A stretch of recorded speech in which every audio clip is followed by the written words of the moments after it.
Oke, selamat siang Mas Roy. Izin mau Ya, menanggapi selamat siang. soal eh, Mas Uya Kuya kan ini kan dia kan sudah sempat minta maaf ya di Ya, beberapa ya di media-media. Tapi kemarin itu rumahnya tuh eh, kena juga tetap dijarah. penjarahan Ya, oleh masyarakat nih Mas. Mungkin dari Mas Roy Sakti ya, mungkin seperti apa sih melihatnya Mas Ita? Meskipun Uya Kuya sudah meminta maaf, tapi dia tetap kena gitu penjarahan. Seperti apa? ya karena gini ya, masyarakat ini kan terprovokasi dengan video-video lama yang dipotong-potong di Mas Uya. Padahal kesalahannya Mas Uya itu ya memang joget-jogetnya lebay dan tampangnya nyebelin gitu aja sih. Nah, padahal kan kalau kita lihat kan dia kan dia Uya Kuya menjelaskan padahal kan joget-joget itu bukannya apa sih namanya dalam hal kayak jangan Ya ribut itu memang. kan hanya lagu atau Nah, apa gitu. problemnya kan Tapi nggak pernah follow Uya-Kuya. Cuman taunya hmm, Uya-Kuya artis, hmm, kemudian joget-joget, kemudian nonton video-video dari orang-orang yang motong-motong. Ya, jadi kan narasinya kan dia nggak tahu bahwa eh, mereka tidak tahu bahwa ini cuman potongan-potongan video lama. Dan narasi itu kan cukup menyulut itu kan kemarin kemarahan masyarakat, apalagi akibat eh, eh, Afan ya kasusnya Afan. Ini kan jadi nah, Eko ini kan tumbal aja ya kan. Ya udah tumbal masyarakat puas lah. Ya tapi kan sebenarnya pengorbanan mereka-mereka ini kan kita nikmatin sekarang. Yaitu demo terkendali, amarah mereda, situasi terkendali lah. Coba kalau nggak ada mereka nih, nggak ada pelampiasan nih, apa nggak kejadian seperti itu terulang tuh? oh. Mas, padahal kan cuman hal Karena sepele. ini kan pelampiasan amarah masyarakat ya, terlepas benar atau tidak ya, ya susah ya kalau sudah ngomong ini, saya pun nggak menduga bahwa kalau Uya kena itu saya nggak menduga gitu loh. Kalau Bang Ahmad Saroni, saya udah menduga, wah ini pasti Bang Ahmad Saroni. Nah begitu Bang Ahmad Saroni jebol itu kan apalagi yang lain, pasti sampai tempatnya Bu Sri Mulyani pun sebenarnya yang tidak ada urusan apa-apa pun kena gitu. Mas Roy, berarti kan artinya cuman hanya masalah joget membuat masyarakat menjadi marah gitu. Artinya kan Uya Kuya Ya, tidak sengaja untuk melakukan itu gitu loh. Maksudnya ini ya membuat marah gitu. apes. Kan, ya, apes lah gitu. Mungkin seperti apa Mas Roy? Apes. Ya, apes. Padahal kalau dilihat kerja beliau di Komisi 9 DPR itu, kita sebagai masyarakat yang bersinggungan langsung, itu kita lihat kerja nyata beliau. Yang mungkin Ya masyarakat benar. tidak tahu adalah beliau itu sering membantu jenazah pemulangan jenazah TKI ilegal yang Kamboja, Hong Kong. Karena untuk memulangkan jenazah TKI itu, Mas, itu dibutuhkan Hmm, biaya itu minim 200 juta, Mas. Dan itu tidak ada iya negara benar. untuk membiayai, tidak ada budget. Biasanya kita sesama teman-teman, saya sama Mbak Yuni TKW Hong Kong itu kita cari urunan, saya juga sering urunan. Nah, biasanya kalau udah kurang, yang nalangin, yang nombokin itu Mas Uya sendiri dari kantongnya pribadi. Ya benar. Nah, Jadi artinya masalah ketika ya. ketika Ya ya, ya lanjut gimana Mas. Mas? Mas Roy dulu tadi lanjut Ya, lanjut. ya jadi dijak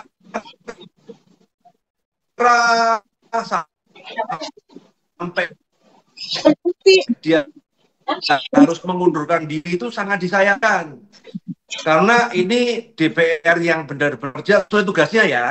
Kan kerja di masalah. Hmm. Sedang di kinerjanya ya aman. Ini kan apes namanya. Nah, maka dari itulah saya sebagai sahabatnya beliau, saya kenal langsung, beberapa kali saya dibantu lewat podcast. Ya, saya beberapa kali menjadi tamu undangan podcast Mas Uya dan Hmm. itu posisi tidak dibayar. Ya, 1% pun saya nggak dibayar. Dan kita merasakan bantuan Mas Uya sebagai DPR karena ada beberapa kasus, contoh kayak ada kasus-kasus penipuan, kasus-kasus investasi bodong. Berkat Mas Uya sebagai DPR itu kita itu gampang untuk lapor ke polisi, diproses. Beliau kasih pengantar, Mas tolong dikawal dia kasus ini karena yang ngomong Mas Uya Kuya sebagai anggota DPR. Kalau setelah ini kan kalau yang ngomong Mas Uya Kuya sebagai artis ya nggak dianggap Mas.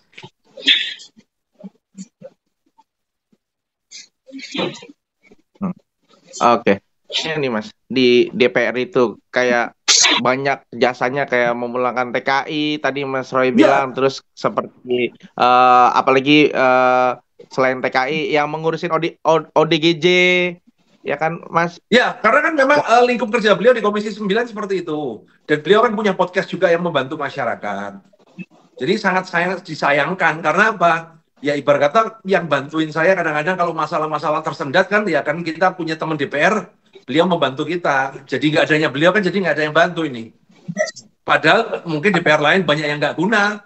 Ya tapi ya mau diamal lagi namanya apes ya Mas ya. Nah cuman kenapa saya dan yang speak up itu sebenarnya banyak, cuman takut karena kan kondisi kemarin itu kan kondisi begitu panas ya. Perlu keberanian untuk kita berspeak up kebaikan seseorang. Sampai saya dituduh buzzer, bayarannya Mas Uya ya, cair 150 juta. Wes kan itu kan tuduhan-tuduhan orang itu kan ketika nggak kenal. Tapi waktu itu saya memutuskan bahwa saya perlu untuk speak up karena itu sebuah kebenaran yang harus diwartakan. Cuman masyarakat tidak tahu aja kinerjanya Mas Uya. Kalau masyarakat kayak kalau Anda tanyakan nih teman-teman di TKW, kemudian yang circle-circle itu dia paham semua kinerja Mas Uya itu udah nggak diragukan lagi. Nah, dan saya speak up ini kan bukan berarti kalau dibilang wah menjilat tim ses apanya nggak dapat duit ya kan. Dan kalau menjilat itu kan kalau posisinya di atas kita ngomong kebaikan kan menjilat nih. Saya ngomong, oh Pak Presiden Prabowo sekarang bagus apa segala karena kepingin komisaris kan menjilat itu kan. Nah ini kan beliau ini kan lagi pada titik terbawah nih. Rumahnya nggak apa-apa di jara, diturunkan, ya kan? Apa yang mau dijilat gitu loh. Nah, saya ingin menunjukkan kepada masyarakat Indonesia bahwa ketika berbuat kebaikan, ketika jatuh, kita harus bisa speak up kebaikan orang. Benar. Supaya pasti amal berkahnya Mas Uya ini menyelamatkan dia. Minimal secara nama baik, beliau aman lah gitu loh. Kalau masalah sudah turun DPR ya sudahlah, namanya kejadian ya, kita nggak bisa ngomong ya. Ya tapi minimal masyarakat tahu bahwa yang Anda turunkan ini sebenarnya salah gitu loh. Itu aja yang saya inginkan. Yang maksudnya orang seperti maksudnya Mas Roy sendiri maksudnya mendukung ya maksudnya oh iya juga orangnya ada kerja banget di DPR gitu maksudnya sampai tadi Mas Roy bilang banyaklah jasa-jasa dari Mas Uya Kuya gitu masyarakat gitu ya dari DPR ya Mas Roy. Ya sangat disayangkan, tapi ya sudah lah. Kalau keputusan nasi udah jadi bubur kan nggak mungkin dibuat nasi lagi, Pak. Tapi kan tujuannya ketika saya speak up ini kan tujuannya adalah sebenarnya kan untuk mengangkat moral dari Mas Uya sendiri. Karena saya yakin kondisi dia pasti shock, tertekan di bawah. Jangan sampai beliau itu kalau istilah orang Jawa itu mutuk lah, ya kan? Wah, aku ini sudah kerja baik, kerja bener kok masih masyarakat seperti ini. Wis, aku nggak di Indonesia lagi deh. Aku ke Amerika, apa segala. Nah, kan sangat disayangkan. Makanya saya perlu support di situ. Dan banyak teman-teman TKW itu yang sedih dengan Mas Uya turun itu. Karena apa? Setelah ini kalau ada yang masalah, yang mati, siapa yang mau nolongin? Emang masyarakat mau nolongin? Karena nolongin itu nggak cuma batu tenaga, itu duit, Mas. Memulangkan TKW itu, nah, TKW memulangkan 200 juta itu dari pihak keluarga juga bakal mampu juga loh. Karena ada kejadian kasus berbulan-bulan nggak pulang. Nah itu kan Mbak Yuni TKW itu juga masih ya kan, bagaimana Mas Uya itu uang pribadi yang mungkin itu tidak terpublik secara umum ya. Dia di situ hanya di channel YouTube-nya dia gitu kan. Oke, Mas Roy, mungkin melihatnya sudah ini belum sih Mas Roy sendiri sudah berkomunikasi dengan Mas Uya? semenjak pasca kejadian penjarahan itu? Setan aja ya. Ya saya cuma tanya gimana bro, aman bro, aman ya kan. Ya kalau bersedih ya pasti bersedih lah. Saya nggak akan bertanya, ya kan, apa-apa lagi. Harta mah dia sudah merelakan. Justru dia yang agak disayangkan tuh kucingnya. Dia cuma kepingin kucingnya kembali itu aja. Karena kucingnya udah kayak anak gitu loh. Itu sih sebenarnya masalahnya. Oke. Tapi kalau melihat kemarin kan Partai PAN sudah menyiarkan secara pers juga kalau Uya Kuya dan Eko Patria dinonaktifkan gitu. Tapi dari Mas Ya, Roy sendiri setuju nggak kalau misalkan uh, dinonaktifkan gitu? Tapi masyarakat inginnya mundur gitu, atau ingin ya sekarang mendukung gini Mas ya, Uya? problemnya kan yang tahu kebaikan Uya kan saya ya. Sedang mayoritas masyarakat Indonesia kan tidak tahu. Sekarang kan stereotip DPR ini memang bawah banget ya kan. Anda mau berbuat apapun kebaikannya pasti dianggap jelek. Ya artinya kalau memang itu bisa dilakukan demi membuat Indonesia damai dan nggak ricu, ya nggak apa-apa, anggap aja ini martir kan. Ini kan tumbal demokrasi lah istilahnya. Oke. Dan Berarti ketika kita speak up pun kan kita juga nggak berharap kemudian Mas Uya kembali lagi jadi DPR. Ya nggak mungkin lah, kayak gitu kan udah nggak mungkin. Karena kan itu public opinion-nya itu kan besar ya, kita nggak bisa mau kita ngomong apa-apapun yang sekarang Kang Buser kok ya. Nah, oke. Berarti Mas Roy mendukung Mas Uya ya, meski maksudnya kan sebagai teman sangat gitu dengan Mas Uya. pastilah. Saya sebagai kawan, saya ingin apa ya? Saya ingin supaya Mas Uya tahu bahwa di saat yang terbawah pun, di saat semua orang itu takut, saya siap bela. Karena kan kawan itu kan begitu, bukan pas lagi jaya kemudian kita datang. Biar Mas Uya tahu bahwa kinerjanya dia itu ada yang menghargai. Saya juga tidak butuh pengakuan dari masyarakat. Saya ini adalah supaya tuh Mas Uya itu tetap semangat membantu masyarakat Indonesia walaupun bukan sebagai seorang DPR, tapi tetap membantu dengan podcastnya beliau, dengan ya dengan keterangan beliau sebagai artis itu. Oke. Mas Roy, selain Mas Roy juga kemarin Mas Uya dalam Instagramnya juga bertemu dengan Pak Yusuf Hamka, juga disemangatin oleh maksudnya banyak banyak Mas Uya banyak disemangatin juga nih oleh teman-teman nya juga. Jadi tidak memandang kalau Mas Uya tuh kayak gimana gitu yang dianggap Ya, masyarakat lah gitu. ya beruntung dengan video saya yang menentang arus itu ya, akhirnya banyak orang berani melakukan dukungan terhadap Mas Uya. Sebelum itu kan nggak ada yang berani, Mas. Semua mah diem lah. Cari masalah sebenarnya kan, lagi panas apa-apa, tiba-tiba kita teriak-teriak kayak begitu tuh sebenarnya kan sangat berisiko. Saya juga setelah saya bikin video itu tak pikir-pikir ya ngapain sih bikin video ya, kok dekat banget gitu loh. Tapi waktu itu saya nggak kepikiran apa-apa. Saya kepingin bantu Mas Uya aja karena saya tahu beliau ini kinerjanya bagus gitu loh. Sesuai dengan kapasitasnya dia. Nah, cuma kan masyarakat nggak tahu. Masyarakat kan taunya pas waktu joget. Ya kalau masyarakat marah pun saya nggak apa ya, nggak menyalahkan masyarakat. Wong tampangnya itu memang nyebelin, ya kan? Ya apalagi tingkah lakunya kemarin waktu di Amerika kan tiba-tiba ngonten-ngontenin itu kan jadi masalah juga kan. Itu memang gue ngomong, lu memang nyebelin mas. Jadi kalau ada orang benci sama kamu itu bukan karena perbuatanmu tapi karena tampangmu, tak gituin sih. Jadi mungkin saran buat Mas gitu. Uya kali ini mungkin setelah dari nggak jadi artis, tolong operasi plastik jadi apa-apa Korea deh, biar tampangnya nggak nyebelin. Oke, oke Mas Roy. Berarti artinya maksudnya satu kesalahan dari Mas Uya ini kebaikannya tidak dianggap lah oleh masyarakat gitu. Padahal jasa-jasanya dia Ya banyak gitu loh pastilah, gitu. semua juga begitu mas. Kalau sudah ngomong label DPR, sebaik apapun Anda pasti akan dicap korup, kan dicap memakan uang rakyat, itu udah ya resiko jadi DPR lah. Padahal beliau juga menyuarakan juga kan soal tunjangan. Maksudnya dia tidak setuju juga dengan tunjangan itu kan sebelumnya gitu.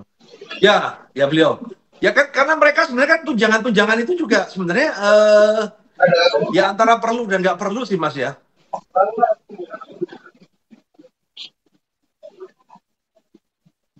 Berarti kan Masalahnya dari kan di situ sisi aja sih.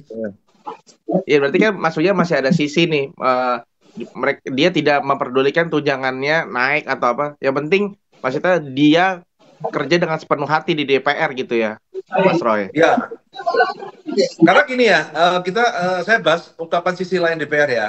Banyak kawan-kawan saya kan juga di DPR. Kadang-kadang mereka itu kalau terlalu vokal juga masalah karena kan harus mengikuti arahan ketua partai. Makanya kalau kita banyak DPR kita itu yang dulu pas belum jadi DPR itu kok vokal membela rakyat, sekarang cenderung mencari aman, diam gitu kan. Ya itu karena terikat dengan aturan dari partai. Nah, cuman kan di antara yang diam ini, Mas Uya ini bergerak, istilahnya tetap memberikan podcast, memfasilitasi teman-teman yang tidak mendapatkan keadilan, dan kemudian memfasilitasi TKW yang bermasalah. Karena kan memang dia kan dapil luar negeri ya. Iya benar. Ya memang sesuai dengan tujuannya, sesuai. Gitu. Malah kalau saya dulu tuh kepinginnya Mas Uya tuh masuk di Komisi 3. Oh, itu lebih enak lagi tuh. Cuman kan nggak bisa. Komisi 3 itu kan buat yang senior-senior aja itu. Orang baru mana bisa gitu loh. Mas Uya kan baru masuk, baru buruan ini kan. Ibarat kata gaji baru berapa sih Mas? Artinya kan semua rumah, apartemen itu kan bukan hasil dari DPR. Itu kan hasilnya dia ngartis bertahun-tahun. Iya benar. Nah, berarti kan masyarakat ini kayak ini apa sih namanya? Salah sasaran ya sih Mas. Maksudnya kayak Mas Uya ini ya, menjadi salah sasaran karena tampangnya nyebelin Mas. Dah itulah. Jadi Indonesia itu mau nggak mau itu good looking itu privilege ya. Oke. Mas mungkin yang Mas Roy tahu. Ya terus Mas. Ya kan istilahnya sejelek-jelek apapun kelakuan Anda kalau ganteng kayak di Anda tetap didolakan orang, betul kan? Benar. Sebaik-baik apapun Anda ya kan, tapi kalau tampangnya dekil nyebelin kayak Mas Uya itu tetap bicara. Nah, ini Mas Roy, ini kan Mas Uya juga saat ini yang penjaraannya sudah masuk, sudah ada yang ditetapkan 7 orang tersangka gitu, maksudnya sudah ada pelakunya ditangkap. Mungkin seperti apa tanggapan gitu? Ya itu haruslah. Kalau penjara kalau nggak ditangkap ya kan nanti akan menginspirasi orang lain. Karena kan yang terjadi dari Mas Uya ini kan respon dari masyarakat. Oh, Saroni aja bisa, masa yang lain nggak bisa? Nah, akhirnya kan pada safari tuh yang nggak dapat duit dari Saroni ya cari di tempat lain tuh. Akhirnya semua dijara-jara. Disitulah perlu tindak tegas dari pemerintah, terutama dari polisi. Kalau tidak ada yang tetapkan tersangka kan artinya sekarang kalau mau cari uang instan kan tinggal jara rumah pejabat aja gitu loh. Iya, artinya kan berarti kan pemerintah juga sudah menindak tegas supaya ya penjara-penjara ini tangkap. Dan itu misal kalau dikembalikan mungkin kalau pandangan dari Mas Roy mungkin bisa memaafkan karena kan sudah mengikhlaskan ya barang-barangnya. Ya itu masalah nanti kembalikan ataupun ada restoratif justice itu kembali kepada Mas Uya.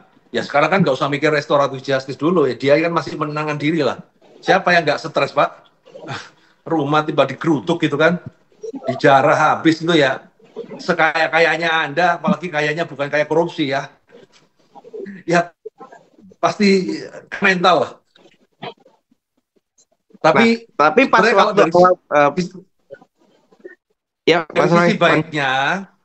sisi baiknya ya dari kejadian penjarahan dari rumah pejabat ini, minimal pejabat sekarang ini nggak terlalu manas-manasin masyarakat neko-neko deh. Jadi kan menjadi pelajaran, wah ini lu terlalu flat segala sejarah gitu loh, kan ada pelajaran yang didapat. Ya kita kan selalu melihat sisi positifnya aja gitu loh. Tapi kan kalau nggak ada rumah-rumah pejabat, rumah-rumah Cina yang kena Mas. Tapi kan kalau kita lihat kan Mas Uya kalau di DPR tidak terlalu flexing, tidak terlalu ini Mas. Iya, kan? Tapi kan masyarakat itu butuh pelampiasan. Apalagi setelah kematian Afan yang seolah-olah tidak adil itu kan. Ya harus wajar, kita kan ada masyarakat yang butuh pelampiasan tuh Mas. Nah, mungkin pas awal kejadian itu Mas Roy mendengar dari Mas Uya langsung atau bagaimana, Mas? Pas awal Saya lihat dari penjarahan media, kan rumah. saya waktu itu di Jakarta juga ya. Saya waktu itu Ah, di Jakarta juga. Saya nggak nyangka. Ya ketika kalau pagi-paginya tempatnya Ahmad Saroni kena itu kan, waduh, Bang Ahmad Saroni itu yang serem ya kan, yang serem, terkenal Komisi 3, kemudian ibarat kata ini ketua premannya Priok aja tumbang nih. Wah, dan arah narasinya ke Uya Kuya, ke Eko Patrio, ke Nafa Urban, orang-orang yang berstatement gitu ya. Nah, padahal yang aneh itu kan kayak yang benar-benar blunder-blunder ya kan, yang Adis Kadir itu juga nggak ada, heran ya kan, yang benar-benar blunder, kemudian yang ngatain rakyat jelata itu ya mana-mana aja gitu loh. Kok sasaran tembaknya itu ke artis dan ke hmm. Mas Aroni ya. Berarti keputusan dari partainya sendiri menonaktifkan Mas Uya Kuya mungkin seperti apa sih pandangannya? Disayangkan nggak sih gitu? Ya itu Kalau langkah dari yang tepat untuk meredam massa. Bukan langkah yang benar ya, tapi langkah yang tepat untuk meredam massa. Nah, berarti emang harus ya, maksudnya untuk meredam ini harus dinonaktifkan. Tapi kan setelah Ya dong. dinonaktifkan itu akan menjabat kembali, Mas, gitu. Takutnya ntar masa eh, eh, akan ini lagi gitu. Karena kan cuma Nah, hanya pertanyaannya dinonaktifkan kembali, sementara. apakah ketua partainya berani ngangkat kembali? Nah, kan begitu toh. Apakah mereka berani ngangkat kembali setelah melihat kerisuhan yang terjadi beberapa hari ini? Cari masalah itu namanya. Oke, oke, Mas, mungkin terakhir ada yang mau disampaikan? Ya enggak lah. Saya cuman ya semoga Indonesia ini lebih tenang lah, wis. Minimal jadikanlah ini sebagai tumbal dari demokrasi. Tumbal untuk membuat Indonesia damai. Jadi artinya penjarahan ini hanya untuk apa ya, menyalurkan. Karena kalau tidak ada penyaluran, mungkin bisa terjadi itu di Jakarta bisa rusuh. Kejadian 98 bisa terjadi. Jadi untungnya tersalurkan oleh wakil-wakil rakyat. Ya minimal ada wakil yang membantu untuk menyalurkan kemarahan rakyat ini kan ya memang dari rakyat untuk rakyat ya.